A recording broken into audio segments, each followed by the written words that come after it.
I think the fact that Avraham came here from far, from Israel, from the Knesset, I suspect has been very busy these days on all kinds of levels. I think the fact that he came here is, first of all, a great honor for us, but I think it also is a testament to the importance of the work that we're all doing together, and that there is a very important space that we need to create in the university to deal with contemporary anti-Semitism, which, as you've heard for 2 weeks, a part of it is the demonization and the delegitimization of Jewish peoplehood and Israel as a home for the Jewish people.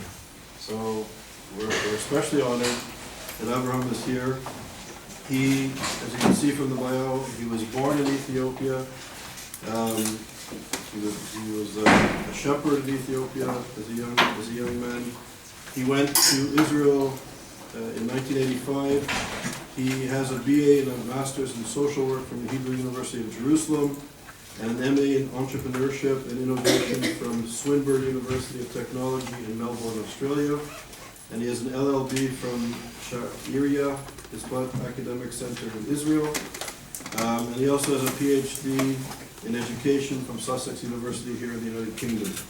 He served as the Director General of the South Wing to Zion, an association promoting immigration and absorption of Jewish people from Ethiopia. Avraham was elected in the 20th Knesset as part of the party, the Likud party. He chairs the Committee for Immigration, Absorption, and Diaspora Affairs, and is a member of the House Committee, the State Control Committee, the Labor, Welfare, and Health Committee, the Subcommittee of the Status of the Elderly, and the Subcommittee to Care for Homeless and Youngsters. He's the chair of the Lobby for U.S.-Israel Relations, the Lobby of Relations between Israel and Africa, the founding member, I believe, the Lobby for Improving the Knesset Status, and the Lobby for the Advancement of Youth. He's also a member of the Lobby of Eretz Israel and the Knesset, the Lobby for Strengthening the Jewish World, the Lobby for Promotion of Sports and Athletic Lifestyle, the Lobby for Fair Pension, the Lobby for the Negev, it's the southern part of Israel, and also the Lobby for Small and Medium Business in Israel, and the Lobby against, and this is important I suspect for our work, the struggle against the delegitimization of the State of Israel, and the Lobby for the fight against bureaucracy reform in public administration. Avraham heads the Israel-Ethiopian, the Israel-Ghana, the Israel-Ivory Coast, and the Israel-Rwanda parliamentary friendship groups. And despite all of that, you somehow miraculously came here. It's amazing how much, he's a busy member of the Knesset. So thank you very much for being here. It's an honor.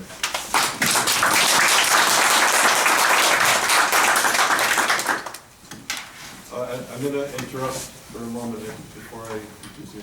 I want Mala Taboria has just arrived. She's speaking tomorrow morning, and she is the director of ISGAP Israel. So welcome, Mala.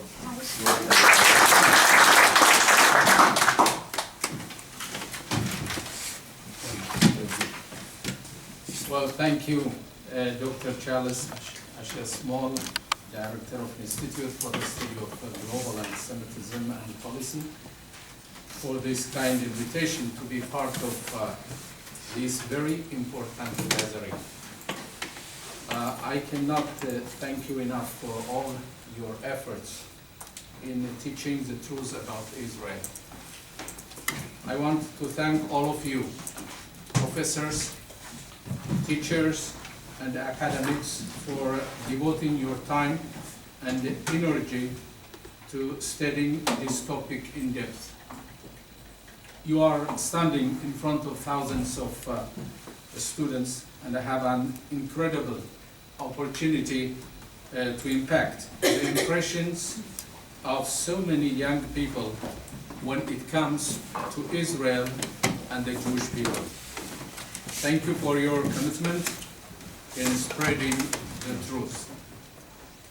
As a member of Israel's 20 Knesset and chairman of the Immigration, Absorption, and Diaspora Affairs Committee, the issue of BDS and anti-Semitism is one that I often encounter Unfortunately, this challenge appears in so many avenues. However, I want to begin with one word. To me, this one word is particularly offensive. It reflects an incredible distortion of the reality of what is taking place in Israel. Even more so, using this word in the context of describing Israel is an affront to all humanity. My personal life and journey proves that Israel is the exact opposite of this word. That word is most of the people, the BDS movement, are using apartheid. As you are certainly aware, Israel is often called or accused falsely as an apartheid state. On March 18, 2017, Al Jazeera News ran an article in which it published a UN report claiming that Israel established an apartheid regime. The BDS movement is based on the premise that Israel is similar to South Africa in the apartheid era.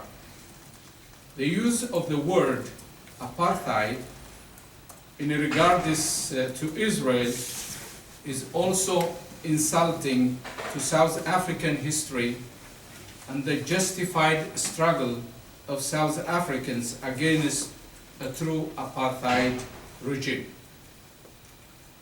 If indeed one wants to believe that the current reality in Israel is comparable to South Africa apartheid regime, then I'm sorry to say their long-time struggle was for nothing, and their leader, Nelson Mandela, was in prison for nothing.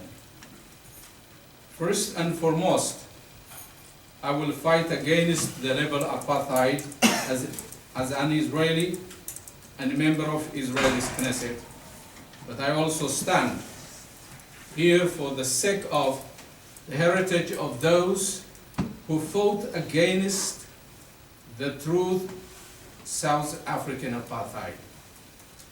According to the Oxford Dictionary, the word apartheid means a policy or system of segregation or discrimination on grounds of race. The word apartheid has nothing to do with the reality in Israel. There are no actual parallels. I would like to share with you my own personal story and journey to Israel, which proves my point. Of course, my experience and my story also represents many thousands of new immigrants who came to Israel and integrate to Israel. And especially my community, more than 140,000 Ethiopian Jews immigrated to Israel and now are proud citizens of the state of Israel. I am an Ethiopian immigrant to the land of Israel. The state of Israel has afforded me equal rights as very other citizen. In the state of Israel, I was given the ability to earn 5 academic degrees, and I became one of the lawmakers of the land as a member of Israel's 20th Knesset, the parliament. The chairman of the Immigration, Absorption and Diaspora Affairs Committee in the Knesset, I actively work with our democratic elected government to advance the full integration of more than 140,000 Ethiopian immigrants in Israeli society, and the Mennonite Jews, the Indian Jews, the French Jews, the Russian Jews, all immigrants. And prevent on the Ethiopian Jewish community aspect, we are working hard on the government to prevent the development of the black underclass in Israel. I would like to highlight for you 3 examples.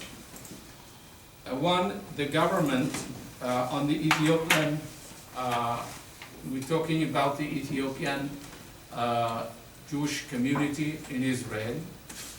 The government of Israel offers new immigrants from Ethiopia mortgage of up to 700,000 shekels on purchasing a new home, knowing that the community came without an asset, without economical background.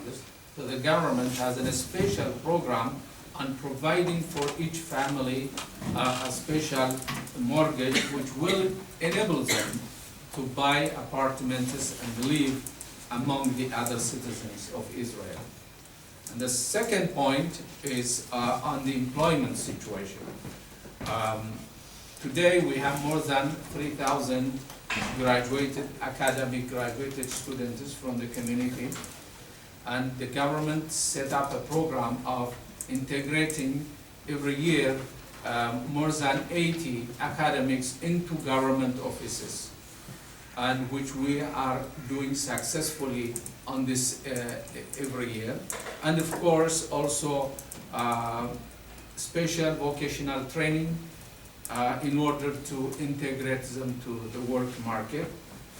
When we have compare of the unemployment rate among the Ethiopian descendants, it's 8.8%, as compared to other Israeli citizens, which is 5.3%.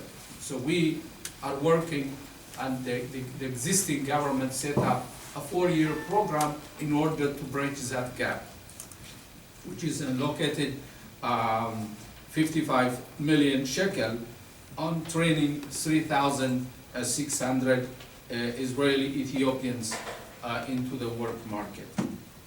And the other point which I would like to also mention to you is on education aspect. The Israeli government in 2001 passed a decision to create the Ethiopian National Project jointly with the Israeli government, Ethiopian community leadership, and the diaspora jury together, which gives an empowerment and educational scholastic assistance for the community, which gives the chance in order to bridge the gap, the educational gap that exists with the community. And also the Ethiopian Jews are the only Jewish community in Israel is receiving free academic educations for all, not only for the new immigrants. There is for all new immigrants at 10 years, but for the Ethiopians, even the second, the third generations are receiving free academic educations in the universities, which is the government is financing the university costs and also stipend that enable to continue as many as possible students, because we believe that education is a key factor to advance and integrate the community into the Israeli society. We had 2 female judges appointed from our community for the first time, and we have officers in the army, in the police, and other governmental offices. That's all in reference to African immigrants like Yemenites, the Yemenite Jews, who are also needs a special treatment, special help, and the Indians also is making it equal when other immigrants are receiving 10 years of benefits from the government, the Ethiopian, Yemeni, and Indian are receiving 15 years more, and knowing that coming from more or less the same background. But I want to go even further. Let me share with you some more examples of the reality of the state of Israel. In Israel's founding document, it states that Israel will ensure complete equality of social and political rights to all its citizens, irrespective of religion, race, or sex. It will guarantee freedom of religion, language, education, and culture. People of all faces, races, and ethnicities take part in all parts of public life in Israel, including Arabs, Druze, Bedouin, Jews, Christians, and Muslims. The current Israeli Supreme Court has a female Chief Justice and Arab Associate Justice. Israel's 25% non-Jewish minority has always had equal voting and political rights. Arab Israelis were elected to the first Knesset, the parliament, in 1949. Currently, there are 15 Arab members of the Knesset, including Deputy Speaker and former cabinet minister, and 3 Druze, with one of them serving as communication minister in the present government. The LGBT community lives in Israel without fear of persecution and with basic human rights. There is full freedom of speech, freedom of press, and freedom of criticize the government. Women have equal rights in Israel. Israel elected a female prime minister more than 40 years ago, and there are currently 22 women serving in the Knesset. Therefore, I can't stress enough to use the distortion of reality to call Israel an apartheid state or compare to the apartheid regime of South Africa. Why is apartheid never used in reference to Lebanon, where Palestinians still have no civil or social rights? What about Saudi Arabia, where women and non-Muslims are second-class citizens? What about Qatar, where foreign workers are still treated like servants? And I will never understand how Israel, the only democratic Jewish state in the Middle East, which gives equal rights to all its citizens, is accused of being apartheid. My personal story shows the beauty of Israel, the country which allows immigrants to become leaders of the country. Migrants like me, the defense minister is the former immigrant from Russia, and the speaker of the Knesset is an immigrant from Russia, and the minister of absorption is a minister from Russia. So you have immigrants are making leaders in the country. As far as my knowledge is concerned, Israel is the only country which makes the immigrants into leaders of the country. Let me share with you more of what is happening on the ground of Israel. Despite the efforts by pro-BDS organizations, heads of state from across the globe are flocking to Israel, actively pursuing the deepening of ties with Jerusalem. They are searching for Israelis' innovative technology and experience in combating terrorism. In 2016, our Prime Minister met with 230 heads of state and multinational corporations. That number continues to grow. The reality is that Israel is a light unto the nations. The Jewish tradition of Tikkun Olam, repairing the world, is also an important response to the BDS movement. With its technology, Israel is helping the African people. The father of the Jewish nation, the Jewish state, Theodor Herzl, in his book, which was published in 1902, wrote, and I quote, "Once I have witnessed the redemption of the Jews, my people, I wish also to assist in the redemption of the Africans.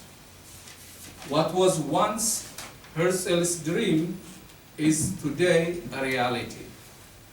When, as a chairman of the caucus in the Knesset, for the African states and Israel strengthening a relationship, our Prime Minister visited Africa last year, East Africa, 7 heads of states, East Africa.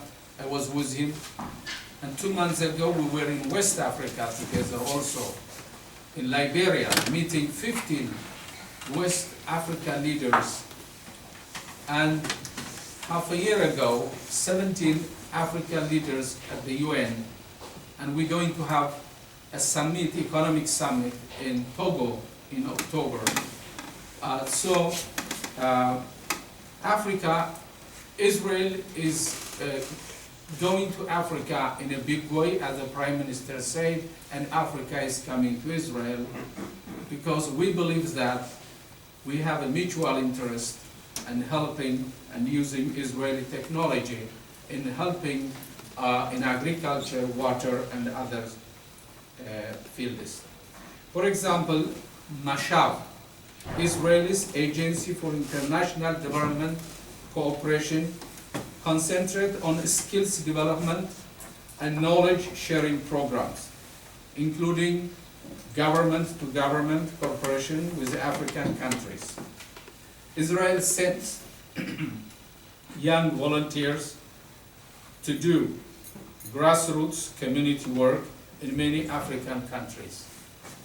Israeli innovative technologies have provided millions of Africans access to light and water through Israeli solar and water technologies. These are just a few examples. I could go on and on about all the ways that Israel is helping countries around the world. The many ongoing global and local attacks on Israel are often based on distorting information. This complex propaganda war against Israel frequently targets the Jewish people as well. Many new aspects of this war are made possible by the global development of the world in which we live. The internet has added a new rapid means of transmitting prejudice, hate, and incitement. Social media has become a way to incite against Israel.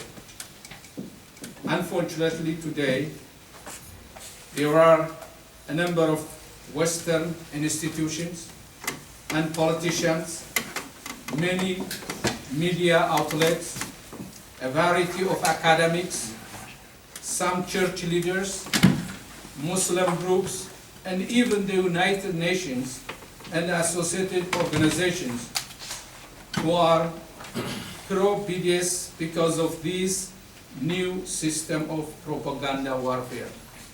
I think the recent decision of UNESCO on denying the connection of the Jewish people to Jerusalem, to the Temple Mount, and to the tomb of the patriarchs in Hebron is really absurd, and you can imagine how the accusation is false and how it is far away from the reality. Of course, Israel is not perfect. We recently have our challenges, particularly with the Palestinians. We are a country that has to fight terrorism and defend ourselves against all of our neighboring countries. Yet, with all those challenges, we are the only true democracy in the Middle East.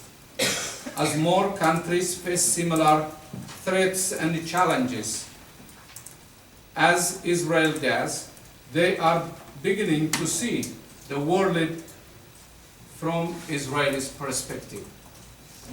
I truly believe that the BDS movement in the modern form of anti-Semitism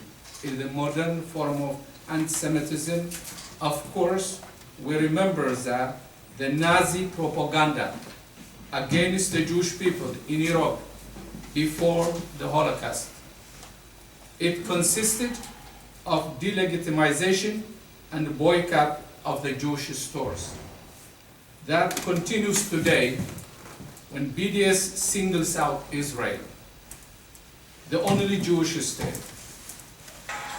It falsely accuses and supports efforts to boycott the state of Israel, which is the heart of the Jewish people. This propaganda war consists of direct attacks, including lies, evil accusations, false arguments, calls for anti-Israeli action, and committing discriminatory acts against Israel.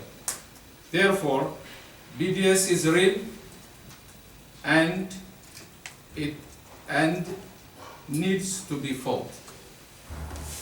As a startup nation, Israel has developed remarkably in its short history. Most remarkable of all is the survival of its democratic character under siege. Its vulnerability, however, remains great as Israel is confronted with existential threats from its enemies. Yet, the BDS movement is at propaganda war, which also endangers Israel's existence if we do not stop it. We can stop it by legislations, laws, and also enforcement of laws. Above all, by education.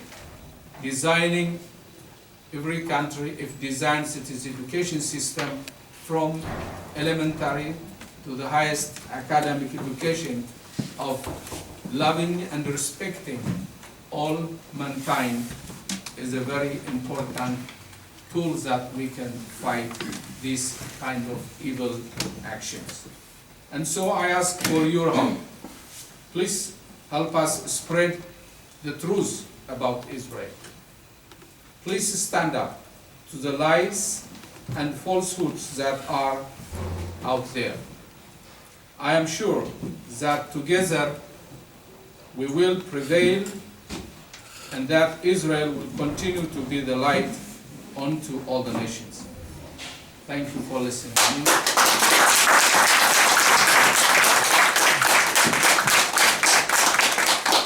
Thank you very much. Ready to receive questions. Please. Okay, so the level of, or the labeling of Israel as an apartheid state is usually geared towards the perception of how the Arabs or Palestinians within Israel are treated. So can you address how, what's the situation with the Arabs within Israel itself?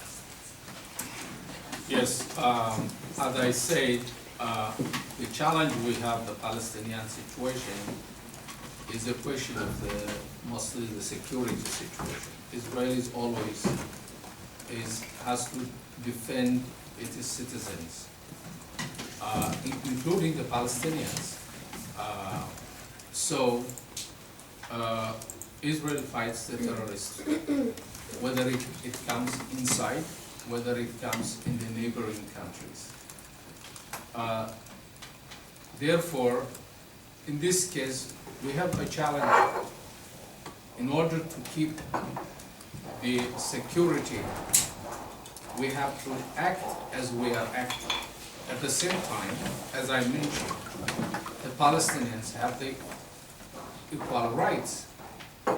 The Arab citizens, they have equal rights. As I mentioned today, we have 15 members of Knesset from the Arab Israelis, and we have 3 from the Druze. So not only the Jews, but also the non-Jews have the right to be represented in the parliament and being ministers. The question of the solution, the last solution with the Palestinians, as you know, that Israel is always willing to make peace, and the peace that is a lasting and a very important peace. And Israel did so many actions on this situation. You know, the unilateral pull out from Gaza and in the south of Shomron, and gave to the Palestinians. And you know also what did they come out. Israel is receiving all the time rockets. We know that they didn't have in those places hospitals, high-techs, and schools and like that. Build tunnels to attack Israel. Therefore, having this experience, while Israel is looking and longing for peace, but walking and going very carefully also how we assure the security situation for the future. This is one issue. The second issue is also when Israel is looking a partner and a democratic elected leadership on the other side, we don't have that. We don't have that on the other side.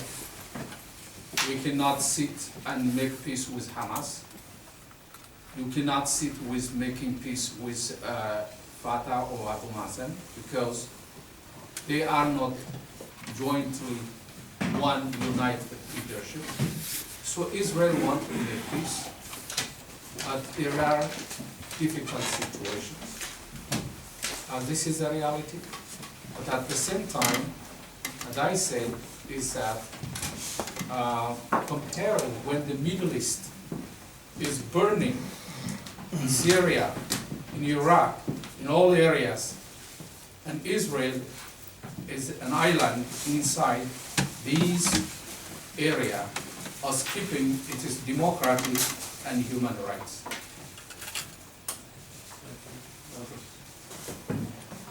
Thank you very much for your lecture.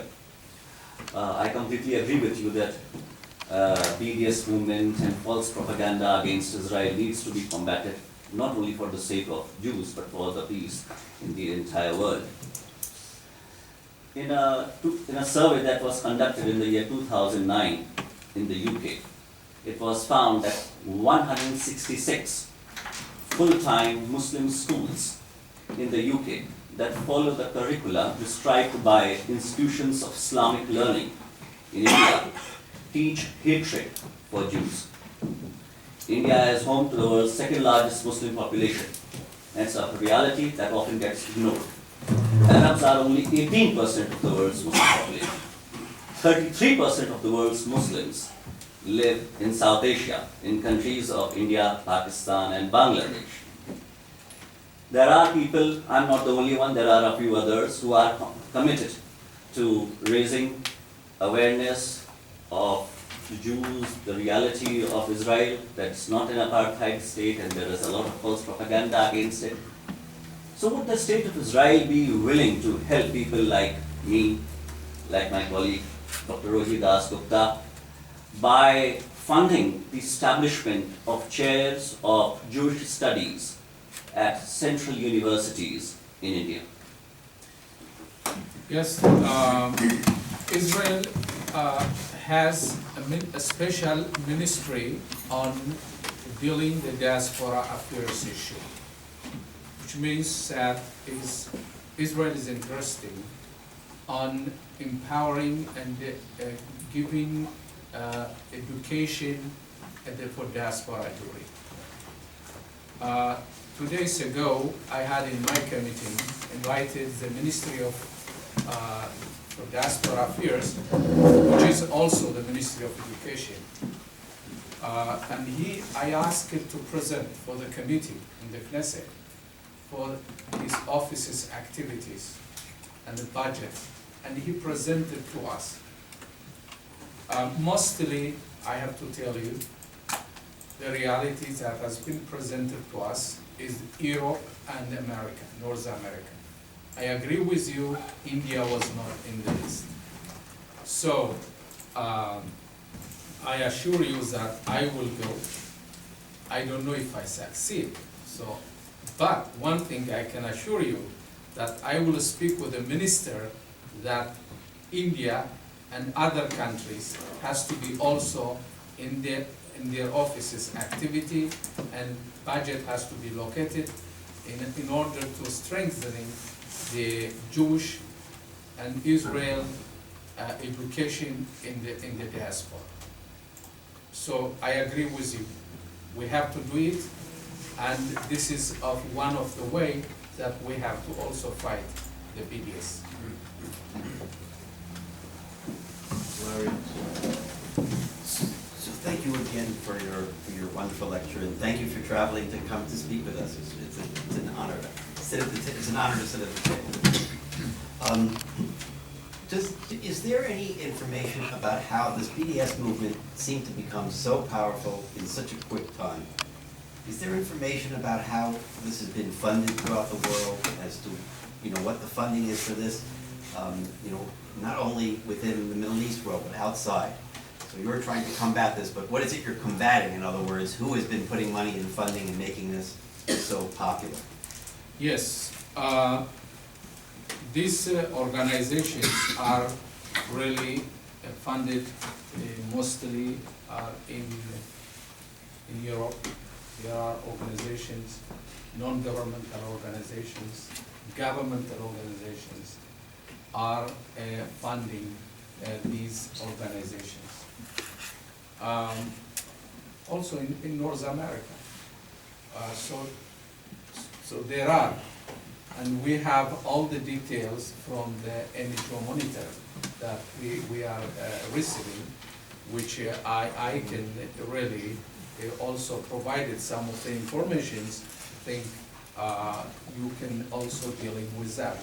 I didn't go detail because of the short time. I don't want to take a lot of time, but we have really data, which organizations, which governments are providing for these organizations. And in the Middle East, those organizations in the Middle East, in Europe, North America, these are the areas, especially these organizations are working and supported. Some of the European governments also are helping. The European Union is also supporting some of the organizations. Well, thank you for sharing your personal story.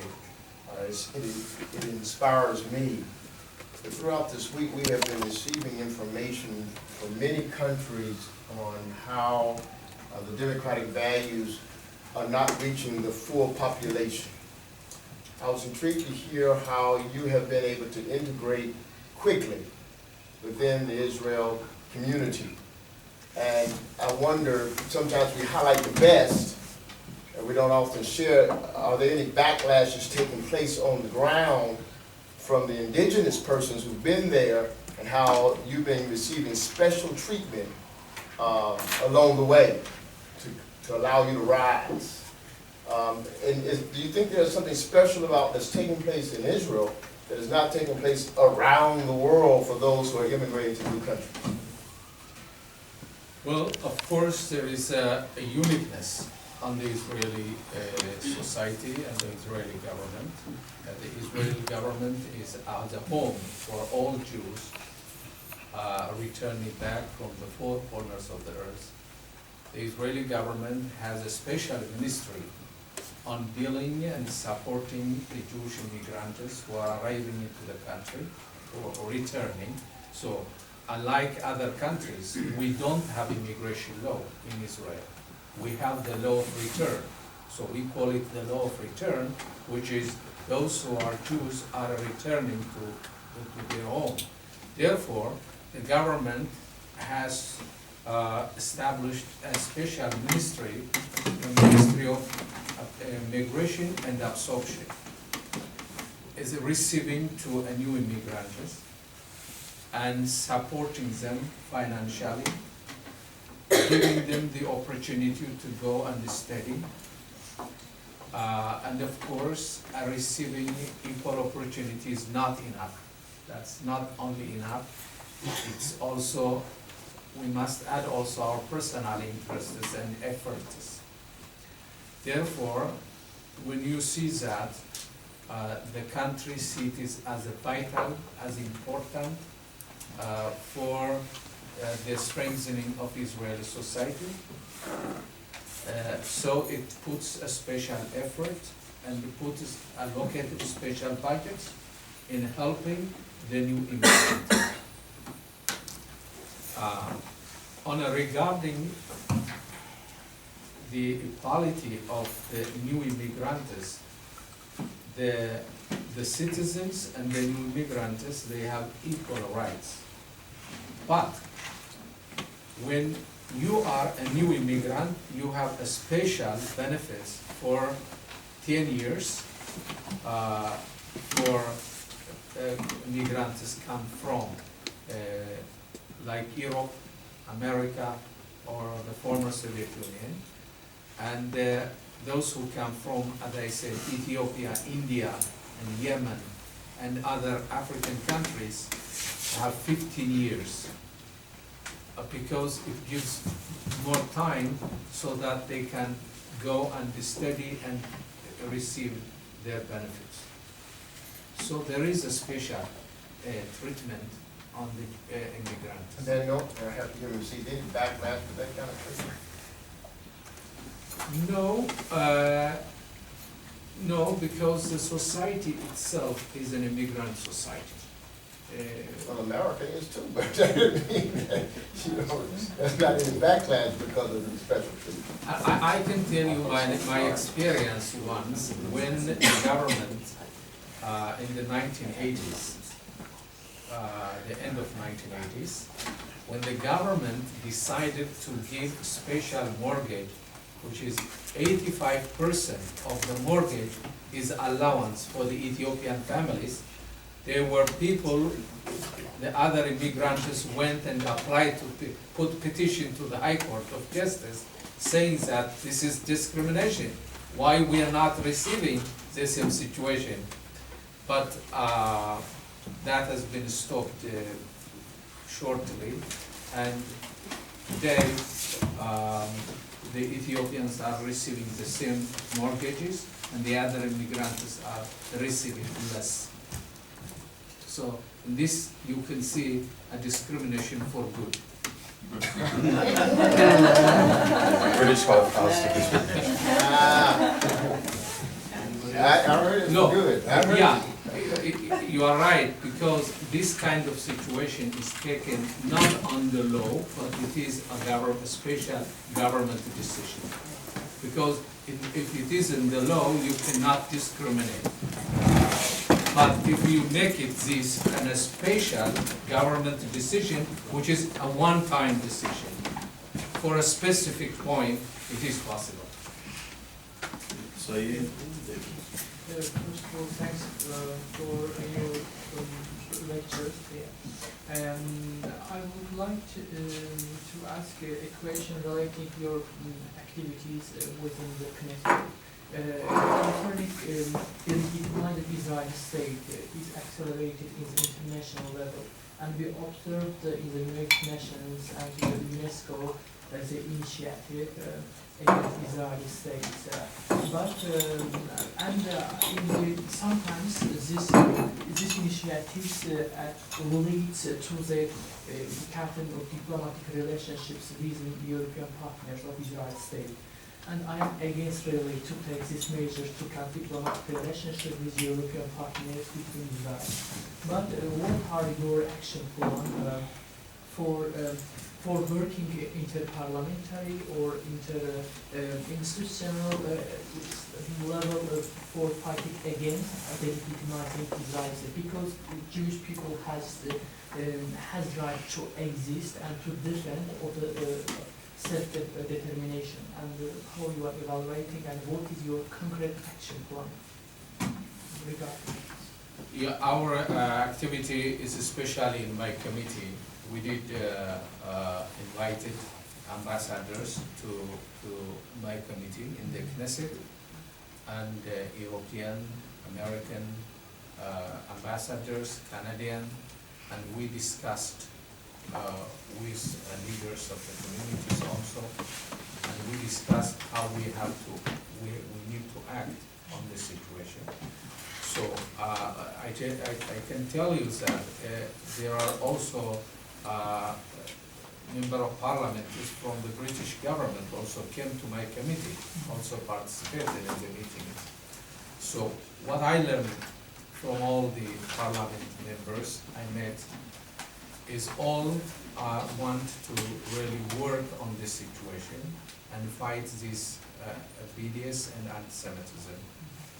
Therefore, we have an understanding of working together on legislations, and each government has to work on passing laws of punishing those organizations, those individuals.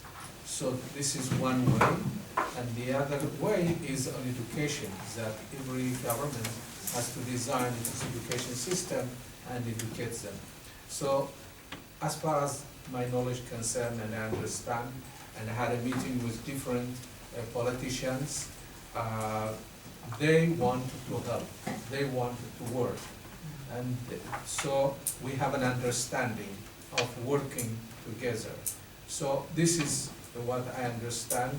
We've not reached in that level of diplomatic crisis on this issue. Yeah. Avraham, thank you for making the effort and coming to speak with us. I would like to use this opportunity in order to ask you to maybe to share some your insights from working inside the system. And I working with different Israeli officials since 2011 on fighting BDS. First it was MFA, then somebody decided we need to establish a new ministry for sake of giving jobs to some people, established Ministry of Public Diplomacy, Ministry of Hasbara. At certain point they closed down Ministry of Hasbara, established a new ministry, Ministry of Strategic Affairs. These guys, all of them don't work with each other. So they decided to establish a new panel called Marach Hasbara Leumi, a panel for national messages. And that panel is supposed to coordinate everyone. It didn't really work. So my question is, where does it go? Where we spend the money, whether it's efficient? And last question, what can we do about Israeli professors who call for BDS appeal on anti-Semitic events abroad and still getting paid by Israeli universities? Well, regarding the coordination, the work coordination within the government, you are right in the beginning, this is what we found out, and I think now it is making clear the situation. The diaspora ministry affairs is focusing on the diaspora issue, whereas the Hasbara, the strategic and Hasbara, we have to find the word in English. What is Hasbara in English? Advocacy. Advocacy, yes. That is one ministry which is for all, especially for such as the BDS movement and other elements. So there is a distinction, there is a difference. The Ministry of Diaspora is dealing only the diaspora Jewish community. And the Misrad of the advocacy, strategy and advocacy is dealing for this kind of challenges, the BDS, the antisemitism, and other governmental advocacy activities abroad or inside. Of course, the foreign ministry is also coordinating on the situation. So, this is a kind of situation that we are working on that. In addition, there are non-governmental organizations are working also on this field. So we said in my committee that we decided should be a coordinating body on this situation, coordinating the non-governmental organizations also has to work together. So we are discussing, I think we are in a positive way and marching in the right direction, that it will finally reach to the point that we want to reach. About Israeli professors? Israeli professors, first of all, I can tell you, I'm not very much aware of. I know that there are professors, those who are not Israelis, and those also Israelis. Why they are receiving Israeli money, Israeli salary, and still attacking Israel, this is an issue which I didn't dealt about it, which I am willing to investigate the situation and study the situation. You have examples? Well, I will be very happy if you may give me examples and likes that, which will help me So one to of the take that. prominent examples was Professor David Baum. Yeah, after, I will be very happy to receive examples. Okay, thank you very much for your wonderful lecture. And I remember that just now you mentioned the only solution Israeli government wants is peace, but it is not easy. I still remember that in 2010, when I was in Yad Vashem to attend the seminar on how to teach the Holocaust, a journalist from Jerusalem Post said at the end of his lectures, he said that let us tell our children not to hate them, and let their children not to hate them, and let them tell their children not to hate us. So I do believe that hatred of each other, this sentiment, is a very, very important obstacle in the peace path. So I just wonder, my question is that in nowadays Israel, whether both sides, I mean Jewish educators and Palestinian educators, especially in the elementary school and high school, they can work together and cooperate together to push something to the peace in how to educate their children. Thank you very much. Thank you. You are right, really, because education is can shape. So if we all are educating to love and to respect each person, whether he has he wears differently or eats differently or worship differently, but if we respect his choice and likes that, it is a very important situation, and we believe that peace is very important, and every Israeli believes that peace is important, and I believe that also on the Palestinian side also believe that peace is important. However, as I mentioned earlier, that desire on both sides didn't meet yet. There are conditions which are not enabling to do that. As I mentioned earlier, peace for Israel is security. Without security, it is a very difficult situation. By leaving Gaza, we know that what a challenge we have now. So when we have that experience, we have to be very careful on the next step that we are taking. So we have to also see that the education is a very important thing, but we know that on the other side, mostly the education is incitement against Jewish and against Israel. This is a sad situation. So we have, as long as Israel is concerned, we want peace, and we are working for peace, and we educate our children for peace and for unity and loving and respecting others. So I hope the other side also will understand slowly and do that, the same situation, and finally we will achieve peace in the Middle East. Michael? Did Israel change or is considering to change the policy of negotiating with terrorist fractions like Hezbollah or Hamas? No, as far as I understand, there is no change of policy on this situation. The Palestinians, they have to elect and decide who will represent them. It's not up to Israel to determine who will be representing the Palestinians.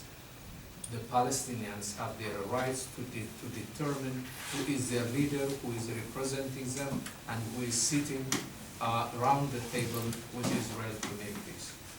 Therefore, in the meantime, as I said, there is no a democratic elected leadership who is taking a responsibility and risk for peace as partners. That's why we are not achieving peace. Thank you. Thank you. My question goes to the law that has been recently put into practice that deprives the supporters of BDS from the right to enter Israel, and just like 2 days ago it was enacted for the first time. Can you tell me more about the rationalization of this law? In my opinion, it undermines the claim that Israel wants dialogue, whereas BDS are the ones preventing that and deepening divisions, but probably I'm missing something important. So can you tell me more, like, what do you expect from this law? How do you expect this to help you in this fight against BDS? Thank you. Yeah, I vote about that law. So I supported the law because this is one of the ways that we have to fight BDS. First of all, there is no negotiation with the BDS movement because there is no truth on their ground. I mean, they are not based on truth. They are based on false allegations. And I earlier mentioned that. Therefore, there is no need to. We have to fight the BDS movement in all ways. And one of the ways is that, as I said, legislations. So we have now passed a law to stop entering them to Israel.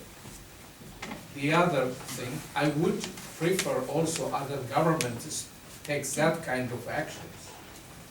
And the other thing also we are considering, even to make it even harder on this situation, those who are boycotting Israel, or those who are initiating to boycott Israel, has to be also punished by law.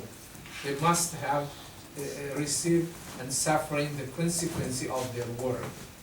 So we're going to have also another law, which is on the process, that we have to also, people has to be punished or bring to court according to their actions.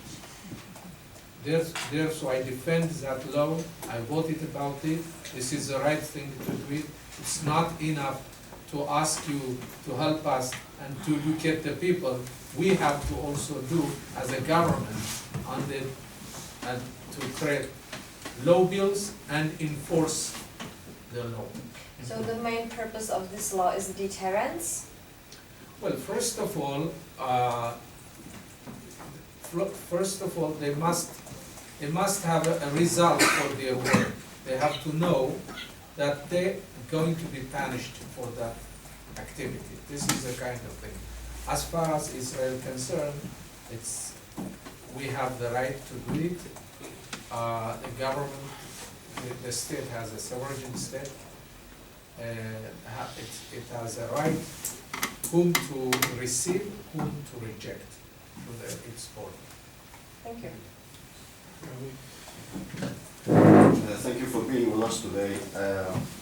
I heard the word of peace and education, so my thoughts goes to the matter of education in Egypt and the peace. Egypt and Israel had a peace agreement long time ago, and despite that, we haven't any tangible results for this peace, instead of economical or military cooperation. Recently, Egypt changed many times, from Mubarak to Muslim Brotherhood until the Sisi. The Sisi has received a significant support from Netanyahu during Obama administration. And now, during we are talking here, there is a war against terror in Sinai, and Egyptian military received a lot of information and help from Israel also. In spite of that, the educational system in Egypt is anti-Semitism 100%, fought off by a lot of text targets the people there, the young student, to bringing up and growing up on the hate of the Jews and anti-Semitism. Why Israel presented to the current regime in Egypt all this heat and help without asking him to make anything relating in this regard to the educational system, to elaborate, to change the point of view of young generation towards the Jews and Israeli, like a kuffar and Berlin and this stuff you are aware of. Why you present to the Egyptian regime all this without taking anything? You mean in the education system? Yeah. As a simple question you can ask them to change the educational system. Educational system is, if it changed to become more moderate, will be useful for you and for us. Because we are suffering from those people, radical waves and Muslim Brotherhood and Salafist use this text, this educational system to feed up the hatred against anyone not related to them and even to anti-Semitism. So, my question, why Israel present for Egyptian regimes a lot of help without asking for single one question, to change educational text in the regards of anti-Semitism? Well, I can only tell you that as far as my knowledge is concerned, I believe, and I think our government is also doing, countries who have peace agreement, like Egypt and Jordan, we have, I think, a cooperation, and I agree with you that has to be increased our relationship in a practical way, in the economic field, in education field, in all this. And as far as I understand, we have this kind of situation. May not be as we expect, but it is on that way. Now, regarding the education system, in the Israeli education system, we know that there is no element of incitement to any country or to any people. This I can tell you. Otherwise, you have to give me an example. I will be very happy to receive. This is our, in the Knesset, this is our education system is for equality, for respecting of other people. Sorry, you talk about education in Israel? I misunderstand, I'm sorry. You are talking about the education system in Israel? Oh, yeah. Yeah, sir, I'm with you. I thought, I'm sorry, I misunderstood. I thought an Egyptian one. Well, that is what I said that earlier, that education is which shapes society. So it is very important that other parties also, like other countries, as you say, like Egypt, like I have no knowledge of the education system in Egypt, so I can't say that. But I believe that the government in Egypt and any other country, other governments, as I said, need to shape their educational programs the ways that to respect and love people, different religion, different backgrounds, different color, and like that. So I cannot give you why this is not happening in Egypt, because I am not in Egypt.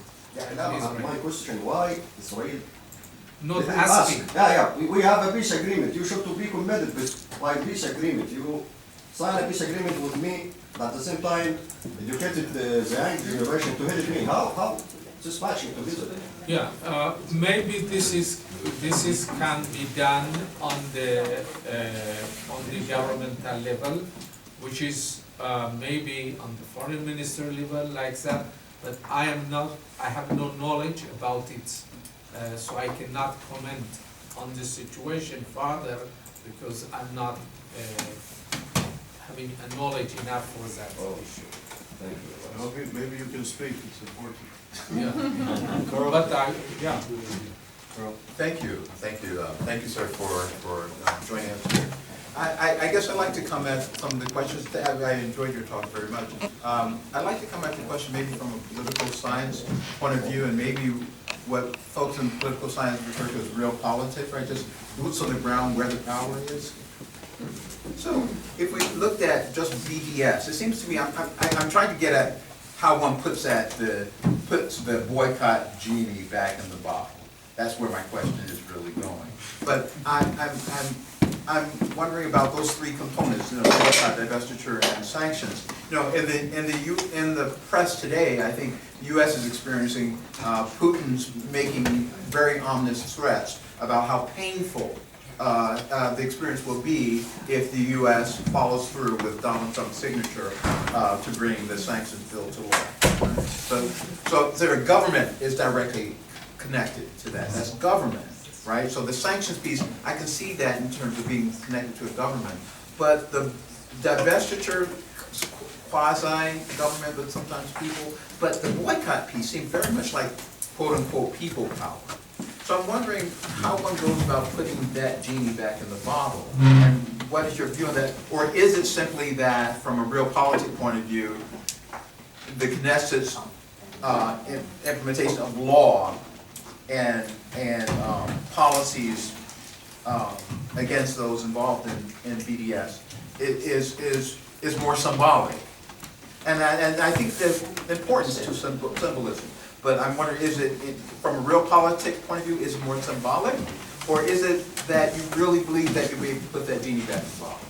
No, we first of all, we believe that has to be thought not only symbolic, in a very practical way. And then I can tell you that even in the United States of America, there are states that they pass a law against the BDS. There are states, they took that initiative.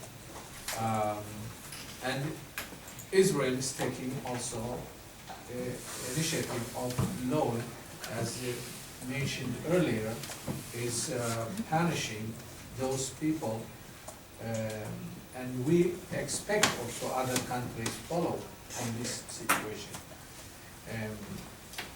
I agree with you that the government on the presidential level has been done, but maybe we are on the process. I know I can't go details, I have no knowledge on that, but I hope that when different states in the United States are doing, and finally it will come to that stage also. In Europe, we have also understanding. As I mentioned earlier, there was a group of members of parliaments, the European Union, and in different government parliaments, whether the German parliament or the British parliament, they all also we have a dialogue on this situation. But what we expect that other governments to go and fight this reality, and at least on these three ways: legislation, enforcement, and education. This is what we So a believe. multi-pronged attack. Yes. Thank you. You told us that the Indian immigrants get 5 years of assistance more than the other immigrant groups. So the Indian Jewry is actually represented by 6 different groups, 3 Jewish communities and 3 Judaism movements. And most of the immigration from India took place during the decades of 50s and 60s.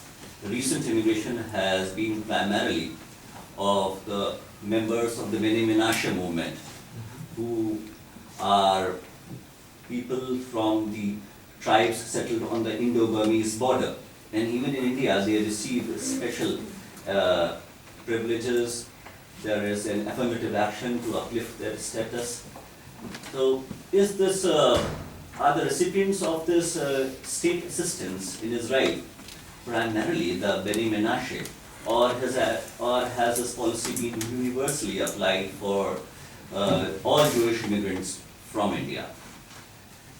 This is one question, and I have one more question, if I may ask. There is a Judaism movement that has emerged in South India, which is known as Bnei Ephraim. There are members of the Madiga community there who claim descent from the lost Israelite tribe of Ephraim. Unlike the Bnei Menashe, the Bnei Ephraim are yet to be recognized as lost Israelites by the chief rabbinate. So what would be the posture of the state of Israel with regard to their desire to make Aliyah?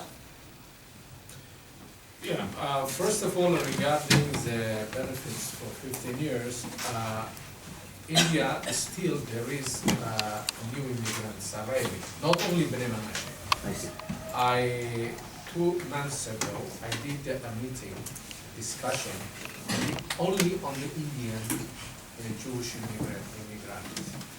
So I found that even new immigrants who are arriving, in addition to the Bnei Menashe. First of all, the Bnei Menashe it's the same area, so we call them Bnei Menashe. They are like Indian immigrants.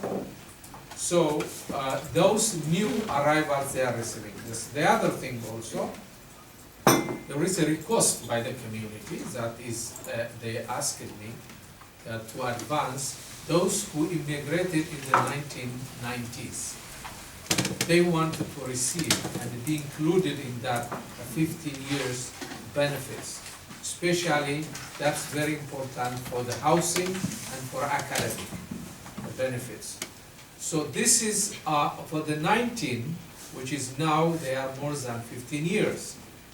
So we have now working on to pass a special government decision on this situation, but very small number, it's not a big number. So that will not be a problem for the financial situation, so I hope we will achieve that. But for your question, there are still arriving from Bombay, from other areas, new immigrants from India. Of course, in number, the Bnei Menashe is higher than the other. Now, regarding the Bnei Ephraim, you asked me, I cannot give you any explanation on that because as far as my knowledge concerned, it is not yet ready for immigration. This situation is under investigation. There are advocacy groups who are working for that. Like Michael Freund's Chevy Israel organization. Yes, like Shabbat and other organizations also within the Bnei Menashe also are working on this situation. So I prefer not to go detail on that situation because I think it is yet, we have to work on that and it has to be received recognition from the religious establishment. How do you determine who's a Jew and non-Jew who's coming back home? Well, there is a law of return. I'm saying if I just say I'm a Jew, if I come back, so if America was not treating me right, Yes. and if I wanted to go to a better country that I see that's embracing and celebrating immigrants, if I come back to Israel as a Jew, if I say I'm a Jew, I can come back and get the benefits that the immigrants are receiving. Yeah, no, it is not like that because we have all the details. And every Jew community members has to be a member of any Jewish community, whether it is in England or in America or Ethiopia or Russia or India. There are two ways of, there is a law of return and there is a Jewish law. The Jewish law is, the halacha is always, is unchangeable. And we have the law of return, which is in the 1950s, when after the establishment of the state of Israel, there is a law. So one who is born from a Jewish mother, one is who converted to Judaism, and this is a kind of criteria that is mentioned in the law. So, in order to be a Jew and to be migrated to Israel, it's not only you are Jewish by birth or by conversion. You have also the right of any person who is not born as a Jewish, but converted to Judaism, he has a right to immigrate to Israel. Yeah. But that conversion has to be recognized. Of course. That's the biggest issue. Well, that's what I was It has to be Orthodox conversion. I Yes. have to make it clear here. The conversion has to be recognized, of course, but it is not the Orthodox or the Reform or the Conservative issue. If anyone who is converted outside Israel by a Reform rabbi or Conservative rabbi or Orthodox rabbi, they have accepted for the law of return the same for immigration. Okay?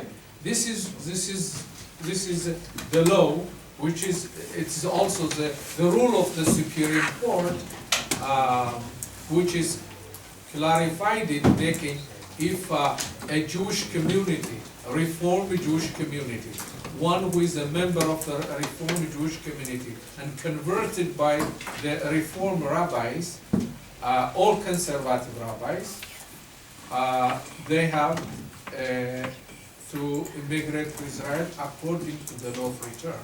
Maybe if I may, the law of return has nothing to do with religious designation. But the question of who is a Jew has everything to do with the religious designation, and that's the big debate. But the law of return, in fact, it has prescribed that anyone who claims his Judaism based on his ancestry, his grandparents, whatever, notwithstanding whether he is by halakhic law, that's why we have in Israel hundreds of thousands of those who came by the law of return but cannot be recognized as Jewish by halakha. Right. There are about 500,000 like those in Israel. And that's the big debate, because the law of return was initiated as a response, of course, to the Holocaust. That where others have not designated you whether you are Jewish or not by halakha, we definitely will not do it. Israel is a country of refuge, not the Jewish state, but the state of the Jews, notwithstanding how they have been defined abroad. And that's as a result of all of this debate. So you have lots of people in Israel who came by the law of return, but absolutely not will be recognized by the Orthodoxy as Jewish. And this is creating lots of these questions that I mentioned also in my talk. So I think it's a very important, people forget about this kind of like separation. They are automatically become Israeli citizens, notwithstanding the fact that they are not being recognized by the religious authorities as Jewish. So what would their Zehut say? What's that? But the Le'um. Nothing, there is no... No, Le'om, it's interesting, I can tell you a story. Excuse me, that's Yeah. Sorry for interrupting. Stories in the pub. Sorry for interrupting. Okay, no problem. Anybody else for questions or comments? Okay, so Avraham, on behalf of everybody, thank you so much for this.